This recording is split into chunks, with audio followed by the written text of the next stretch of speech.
નમસ્કાર દર્શક મિત્રો, પ્રાગરાજ પટેલ ગ્રુપ અત્યારે અમે કાલાવાડ આવેલા છે. તો ત્યાં આપણા એક જાગૃત ખેડૂત જે છેલ્લા 3-4 વર્ષથી આપણી બાયોફિનની રેન્જ વાપરે છે. તો આપણે ખેડૂતને જ પૂછીએ, તમારું નામ શું છે?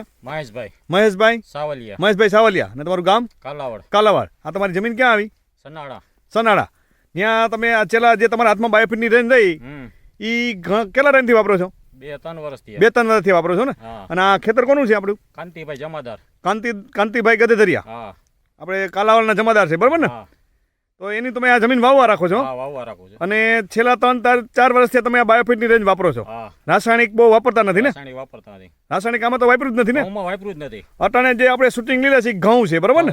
અને આજે તારીખ કેટલી છે? આજે 25 ફેબ્રુઆરી 2021 ના આપણે શૂટિંગ લઈ રહ્યા છીએ. અત્યારે ટાઈમ થયો છે બપોરના 12:30. બપોરના તડકામાં શૂટિંગ લઈ રહ્યા છે.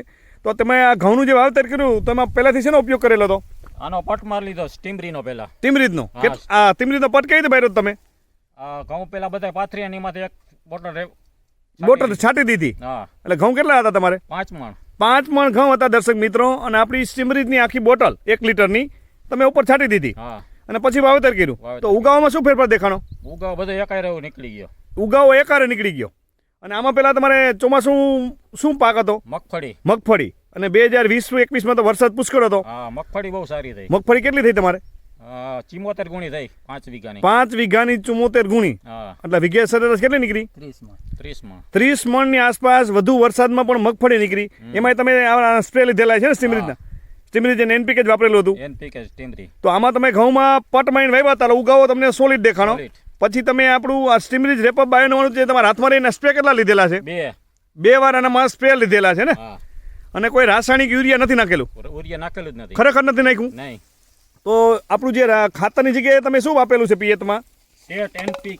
હા, તો એ બતાવો. એટલે દર્શક મિત્રોને ખબર પડે કે આપણે જોઈ શકાય છે કે આપણું નાઇટ્રોજન, પોટાશ અને ફોસ્ફરસ અને સેટ આ કેટલું વીઘે 200 ગ્રામ પાયેલું છે ને? 200 ગ્રામ. કેટલી વાર પાયેલું છે? 2 વખત પિયતમાં આપેલું છે. કોઈ યુરિયા નાખેલું નથી. આજે તમારા ઘઉં જો તો એકદમ તંદુરસ્ત દેખાય છે અને હાઈટે વધારે છે. અને પાણી કેટલા પાયા છે એમાં? પાણી 20 ઉપર પાયા. 20 ઉપર પાણી પાયા છે. એમાં જોઈ શકાય છે દર્શક મિત્રો, ઘઉં વાવ્યા ત્યારથી અમારા પાણી પુષ્કળ પાયેલું છે. છતાંય ઘઉં આપણા ક્યાંય ઢળ્યા નથી, બરાબર ને? આજે આનું દાંડું જાડું દેખાય છે. અને આ ટુકડા ટાઈપના દાણા છે. આ જોઈ શકાય છે દર્શક મિત્રો, દાણાની લાઇટ જોવો, ચમક જોવો. અને ડુંડીની સાઈઝ મોટી દેખાય છે ને? કારણ કે આમાં તમે પટ માઇન વાવ્યા છે. આમાં તો એકાદું રાજુભાઈ, તમારું ગામ? માધાપર. અને તમે આ જોવા જેવા છે ને ઘઉં કે ભાઈ આમાં 3-4 વર્ષથી ખેતરમાં રાસાયણિકનું પ્રમાણ નથી નાખતા, છતાં એવું જોરદાર રિઝલ્ટ મળેલું છે. તો એકાદું થૂમડું ઉપાડો છે આપણે, તમને ખબર પડે કે બે બાજુ અલગ અલગ ઉપાડો, આપણે ખબર પડે કે આમાં ડિફરન્સની શું ખબર પડે. જોઈ શકાય છે દર્શક મિત્રો કે આ દાણાની સાઈઝ જોવો તમે. આ દાણા કેટલા લાઇટવાળા દેખાય છે. આ દાણાની ચમક જુઓ. આ જોઈ શકાય છે દર્શક મિત્રો, દાણા કેટલા લાઇટવાળા છે. અને ડુંડી જુઓ તો ડુંડીની સાઈઝ મોટી દેખાય છે.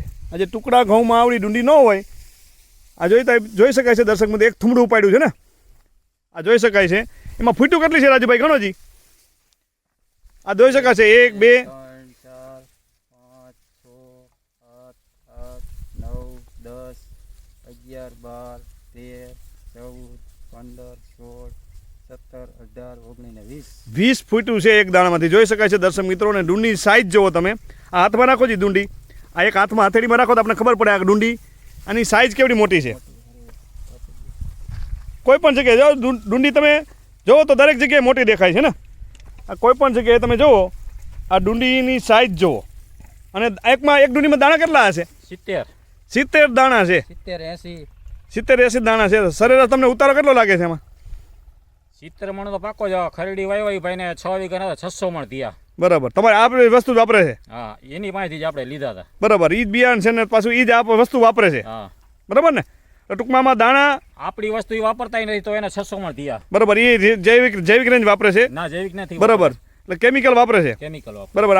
હા. અને આ જોઈ શકાય છે દાણાની સાઈઝ મોટી દેખાય છે ને આમાં? તો એ ફેરફાર દેખાય છે ને આમાં? આ તો બધો ફેરફાર દેખાય છે દર્શક મિત્રો. જુઓ કે આમાં કેટલો બધો ફેરફાર દેખાય છે. આ દાણાની સાઈઝ જુઓ. તો તમારું ગામ, નામ અને મોબાઈલ નંબર આપો છો, કોઈને પૂછવું તો પૂછી શકે. ગામ કાલાવાડ શીતલા. મહેશભાઈ વસ્ત્રામભાઈ સાવલિયા. 94 262 54 78. બરાબર.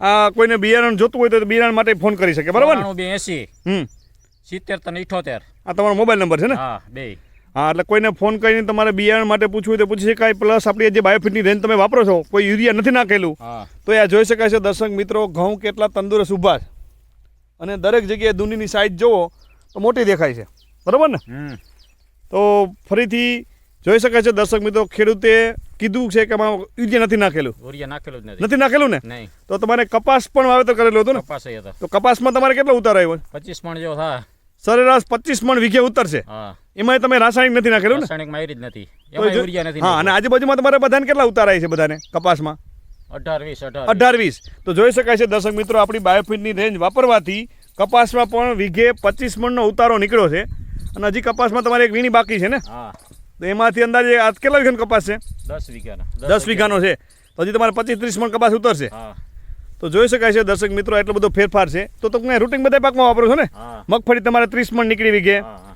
અને એમાંય પણ સંપૂર્ણ જૈવિક રેન્જ વાપરો છો તો જોઈ શકાય છે દર્શક મિત્રો આખા ખેતરમાં તમે જુઓ દરેક જગ્યાએ એક હરખું ઉત્પાદન છે અને ક્વોલિટીવાળો દાણો છે ને આ જોઈ શકાય છે દુંડીની સાઇઝ આ દુંડીની સાઇઝ જુઓ એમાં દાણા કેટલા 70 દાણા છે ટૂંકમાં પ્રોડક્ટ વાપરીને તમને સંતોષ છે હા તો દર્શક મિત્રો આ રીતે અમારી યુટ્યુબમાં એક પ્રાગરાજ પટેલ કરીને ચેનલ પણ છે જો તમે એમાં સબસ્ક્રાઈબ કરશો તો તમને હવે કેટલા બધા ખેડૂતના કોન્ટેક્ટ મળશે અને ખેડૂત હારે તમે લાઈવ વાત કરી શકશો તો તમે ઇન્ટરવ્યૂ આપ્યું બદલ તમારો ખૂબ ખૂબ આભાર